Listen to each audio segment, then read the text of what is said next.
এটা হচ্ছে Nissan এক্সটাল হাইব্রিডের axillary battery. এটা হচ্ছে হাইব্রিড ব্যাটারি।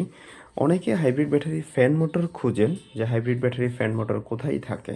এটা হচ্ছে পিছনে টেলগেটের ডান পাশে থাকে, ঠিক এই লোকেশনটাই হাইব্রিড ফ্যান মোটরটা থাকে।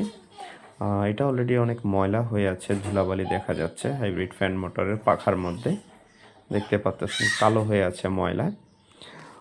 আমাকে প্রায় সময় অনেক ওয়ার্কশপ থেকে ফোন দেয়, ভাই নিসান এক্সটেল হাইব্রিড ব্যাটারি ফ্যান মোটরটা কোথায় থাকে, বা হাইব্রিড ব্যাটারিটা কি সার্ভিস করা প্রয়োজন আছে কি না, বা এটা কি টয়টার মতো কি না। আসলে না, এটা টয়টার মতো টোটালি না, এবং নিসান এক্সটেল হাইব্রিডের ব্যাটারিটা সার্ভিস করার প্রয়োজন নেই।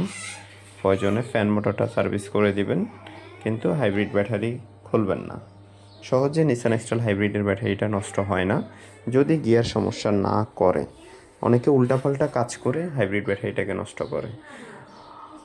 আমরা এই কাজগুলো অ্যাভেলেবেল করে থাকি, এবং আমি নিজেও পূর্বে নিসান প্যাসিফিক মোটরসের সার্ভিস টেকনিশিয়ান ছিলাম, পাশাপাশি অটোমোবাইলসে ট্রেনিংও করেছি। আপনাদের গাড়ি নিয়ে যে কোনো ধরনের সমস্যা আমাদের AM ক্যাপিটাল অটো সলিউশনে যোগাযোগ করতে পারেন।